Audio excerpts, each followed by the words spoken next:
نطفتات أبسيول بقدمينا حاد دبن زبالة حساس برهان كرئي جمركو نيسوس تقتيلا خا كابتي ناي فرحات قلاريا بموطا انك عريران خبدي سيول كملكوتو نبركو أما أكل إزيزي بحال نطفتاتي كايد نبره دو مسبلنا يسوس حجم باري بمأكل كبدي سيول كحلفاكي إيه بزح نقرات وانك قلت ألكي إيه نعيس عبني أجوخ يبلني من قدنا خاق أتسألنا أسعيبوخا بقدمينا بزح زفرح نقر يزورلو كله خأن تبرق ويتواسو زي كونه حقيو سلازي أغان انتو كل أسار رحو من كله حق مخانون كله نمزح حافكي زنبو بقلتلو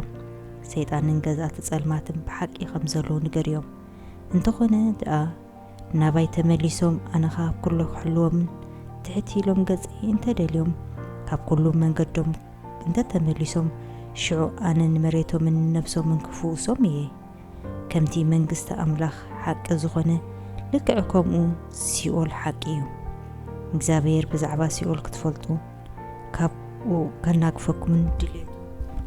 إيو مكزابير نابتي كاب سقاي كنينين سيول كوت زخدل انكم من قد نسوق آخرستوس يسوس كقربكم دليتيو استوعلو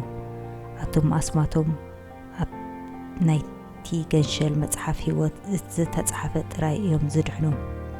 أب كبدس يقول مسأتنا بشنخ يماناي وغن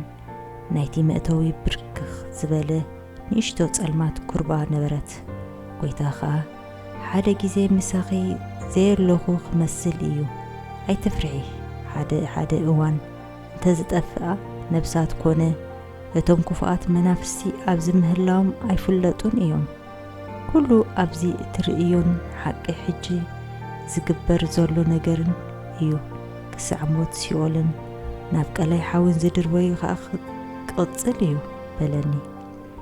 أتومان ببتي حادراهم سنكم أمزحف هيوات كمزتزحف أرقاقزو بقدمينا كبدخا زبلع ناي سقاين زتجنق نبساتن دمፅ سمع نبركو نبتا خربا ديبنا خا انك عريرنا نلعلي تملكتنا أتصبق متان كرئي خا اتسألمات بره كمو عيني مرير بخيات سميعين زي فلطاناي حادة سبعي بخيات سمعكو قويتا خا سمعي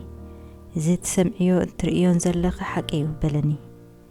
أتم أقلقلتي ونجل إذا نقر زي أمون حق سلزغن تتنقعو أستوعلون أتم ونجلوان سبكت ممهاران نايك الله لين نقحو كلهم نونجل زتتصوعكم حاتيات تقبرو انت أرليكم قلتيكم تنسحو انت زي كونه نسخهم كمتم كالوت كتفيئكم نابتي زقبر زنبر نتفتات كاستات عسرت حاموشة جاما زخون نوشتي أتونا بقدمينا خات سليم زتخدنو قرصتات حاده صندوق زمسل نجر كبيوم اندا مرشو رأخو اندا قربنا بزخدنا نابتي نجر أتبقى تملكتكو إنه اتي صندوق نايريسا صندوق كم زخونه توم سليم زتخنو نجرات كأغان انت مخانو أستوعلكو نفس وقفهم نتي صندوق اندا زورو يتصرفون يسحقون نبرو نفس وقفون أبداون بلح كوينات نبروم بقو جيروم اندازورو نابوشت اتريسا بنشتو قدات نتي كوينات آتيوم دقاقيموم يوقو نبرو بقو اتبوتا بعبي ناي فرحي سمعيتات ملئه باتزريو زنبوركو نقر كم فتفت جمركو قويتاخا نخونتاتي ترديو قوالي أبزي بوتا زي بوزح عينت بدرجون بيتون زتفالالي عينت سقاي نبسات إيزورلو نتوم تصاوعيت قويتا أب هيوتهم زنصقو بفلاي كأقلقلتي وانجل نيروم زودقو زعابين زخاف انقطعات يزرلوم كاوشت ازي اتوم أغاننتي زوقو كبيبوم زسحقولون زنبورو ناي ريسا صندوق حاده خدخا زبلع ناي تسفا دو يلون تسفا يلن እንዳበለ ናይ ዝበኪ ድምፂ ይወፅእ ነበረ እዋይ ክንደይ ከይመርር ሲኦል በልኩም بعلي نبعلي نعي بلني قويتا نعناي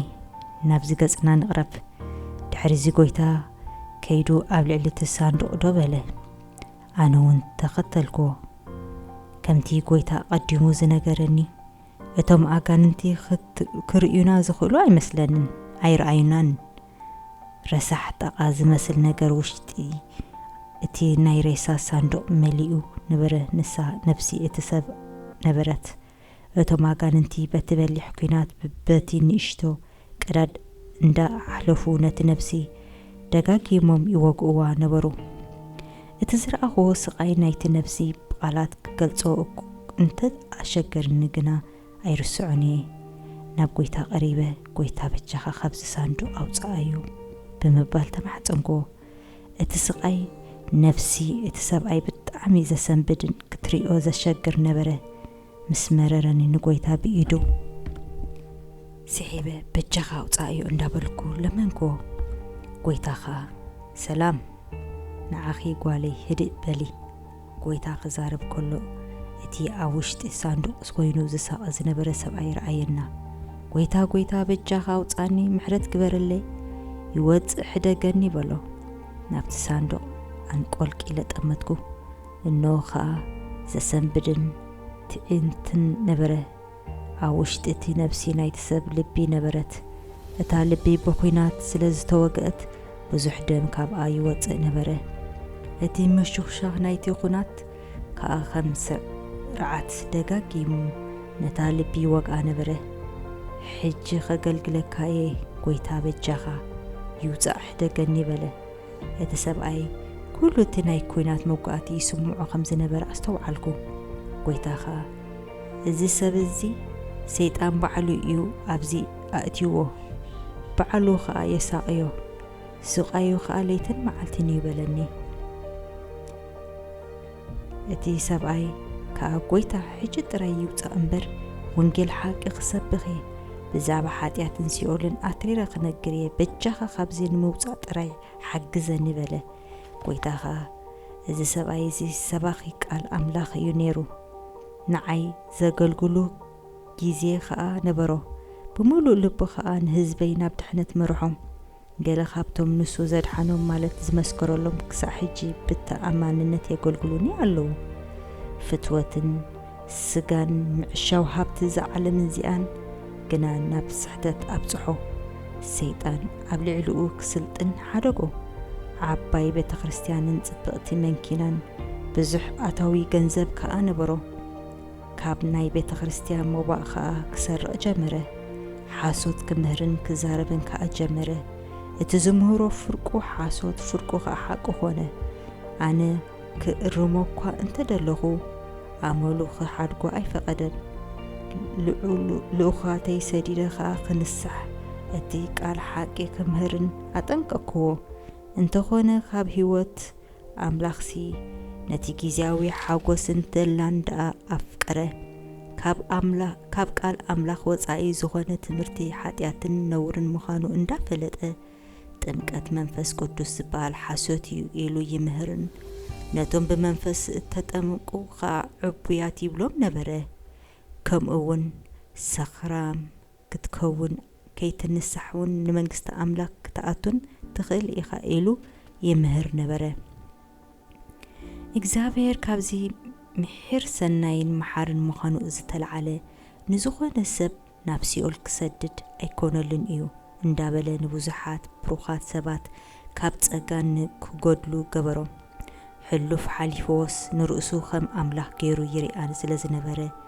ኣነ ከም ዘየድልዮ ይዛረብ ነበረ ነዚ ናይ ሓሶት ስርዓት ትምህርቱን ንምምሃር ከዓ ሰሚናራት ከዳሉ ከስተምህርን ጀመረ ንቅዱስ ቃለይ ኣብ ትሕቲ ኣእጋሩ ክረግጾን ክንዕቆን እናደፈረ ኣነ ግና ኣፍቅሮ ነበርኩ ጓለይ ካብ ንዓይ ፈሊጥካ ካብ ምስ ዓበይን ምግልጋለይ ንድሕሪት ምምላስ ጠሪስካ ዘይምፍላጥ ይሓይሽ በለኒ ኣነ ከዓ ብኹይና ነታት እቲ ሰብኣይ ሓዚነ እዋይ ንዓኻ ሰሚዑ ነፍሳት እንተዝግደሰለን ነፍሱ እውን እንተዝሓስበላስ መን መሃበን ነይሩ በልኩ ብኽያት ሓውሲ ኢየሱስ ከዓ ከምዚ በለ ኣይሰማዓንን እምበር ኣነስ ብዙሕ ሰዓት ፀዊዐዮ ንሱ ግና ነቲ ሓላፊ ህይወት መሪጹ ንስንሳሕ ደጋጊመ እኳ እንተን ሓበርክዎ ንሱ ግና ክምልሰለይ ኣይፈቐደን። ሓደ መዓልቲ ኸኣ ብዘይተሓስበት ተቐተለ። ብኡ ኸኣ ናብ ሲኦል መጸ። እነሆ ሰይጣን ናብ ተን ቅድሚ ምስሓቡ ዘገልግልዎ ናባይ ዝመለሰን ነብሳት ጊዜታት ጸብጺቡ ብግዚኡ ዝመስል ልዑል ስቓይ የሳቕዮ ኣሎ። እቶም ኣጋንንቲ ነቲ ሬሳ ሳንዱቕ በሊሕ ኩናት ሒዞም ዙረቶም ይቕጽሉን ይወግዎን ነበሩ። ልብቲ ሰብኣይ ከም ስዕረት ትርግታ እንትቕጽልን ናይ ብሓቂ ደም ከዓ ካብኣ ይፈስስ ነበረ። እቲ ብኽያትን ስቓይን ንዘለኣለም እኳ ዝርስዖ ኣይመስለንን። ኢየሱስ ኣብቲ ናይ ሬሳ ሳንዱቕ ኮይኑ ዝሳቐ ዝነበረ ሰብ ብርህራሄን እንዳጠመተ በለ፣ ደም ብዙሓት ነብሳት ኣብ ኢድ እዚ ሰብ እዩ ዘሎ። ብሰንኩ ብዙሓት ሎሚ ኣብ ሲኦል ይሳቐያ ኣለዋ በለ። ብድሕሪ እዚ ልብና ብጓሂ ተመሊኡ መንገድና ቐጸልና። ካብቲ ቦታ ክንነቅል ኮለና እነሆ ካልኦት ሓያሎ ኣጋንንቲ ናብቲ ናይ ሬሳ ሳንዱቕ ክውሕዙ ተዓዘብኩ። 3 ጫማ ዝኾን ቁመት ዝነበሮም ጸሊም ክዳን ተኸዲኖም ጸሊም መጎልበቢ ተጎልቢቦም ነቶም ቀዳሞት ኣጋንንቲ ተኪኦም ከዓ ነፍሲ እቲ ሰብኣይ ምስቓይ ተቐጸሉ። ኣብ ነፍሲ ወከፍ ዘሎ ካብ ጌጋና ተኣሚንናን ብቕሬታ ንኸይንምለስ ዝዓግተና ትዕቢትና ዘኪርና ከዓ ተገረምኩ። ኣብ ክንዲ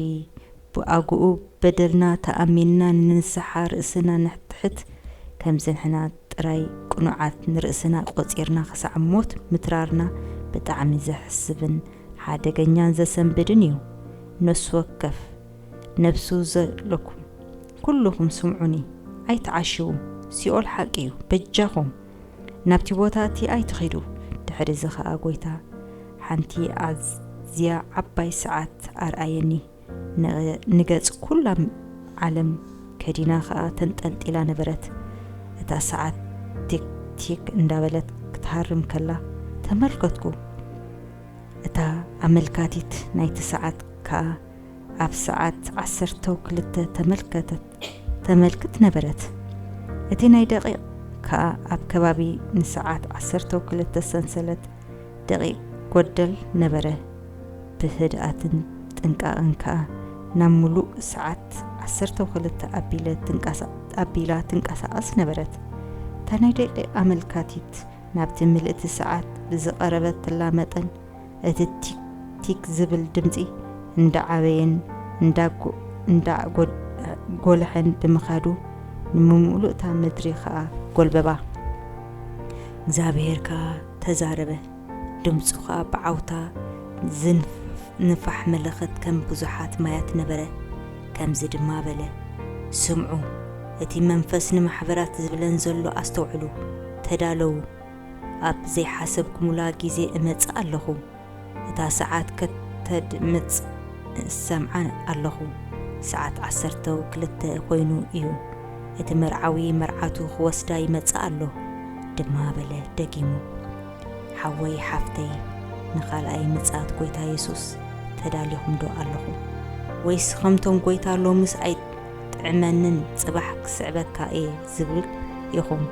ብህይወትኩም ኣይትጣልዑ፣ ጸውዕዎ፣ ከድሕነኩም እዩ። ሎሚ ግዳ ልብኹም ዘይትህብዎ ኣስተውዕሉ። ኢየሱስ ጥራይ ካብ ኩሉ ኽፉእ ከድሕነኩም ዝኽእል። ግና ጻውዒቱን ምኽባርን ናኡ ብምንሳሕን ብምምላስን ናታትኩም ግደ እዩ። ንስድራኹምን ፈተውትኹምን እቲ ጊዜ ከይተወድእ ክምለሱ ጸሊሎም ናብ ጎይታ እውን ክምለሱ እዮም። ጎይታ ዝብሎ ዘሎ ስምዑ፣ ኣነ ካብ ኩሉ ኽፉእ ክሕልወኩም፣ ኣብ ኩሉ መንገድኹም ክሕልወኩም ከድሕነኩምን ነቶም እተፍቅርዎም ስድራኹም ኮነ ፈተውትኹም ከድሕነልኩም ጸውዑኒ። እወ ሎሚ ናባይ ተመለሱ እሞ ብህይወት ንበሩ። ብኹሉ ንብዓት ኩልኹም እዞም ናብዛ መጽሓፍ እዚኣ እተንብቡ እቲ ጊዜ ከይተወድእ ኣብዘን ተሪፈን ዘለዋ ውሕዳት ካልኢት ኣምላኽ ቃሉን ከብርሃልኩምን እጽልየልኩም ኣለኹ። ሲኦል ንዘለኣለም ዝነብር ኣሰንባዲ ቦታ እዩ። ብኹሉ ዓቕመይ ንኹሉ ዝረኣኽዎ ክገልጸልኩም እፍትን እኳ እንተ ኣለኹ ሲኦል ቃላት ደቂ ሰባት መግለጺ ዘይገልጾም መሪር ኣዝዩ ክፉእ ቦታ እዩ እዚ ኩሉ ዝብለኩም ዘለኹ ሓቂ እዩ ነዚ ተሪፉ ዘሎ ክፍሊ ከተንብቡ ከለኹም ብኢየሱስ ስሙ ክትንስዑን ንጎይታ ኢየሱስ ከዓ ከም ናይ ግሊ መድሓኒኹም ክትቀበልዎን እልምነኩም ኣለኹ ብኡ ከዓ ጎይታ እምለሰሉ ግዜ ኣኺሉ እዩ ጽባሕ ከዓ መሊስና ክንመጽእ ኢና በለኒ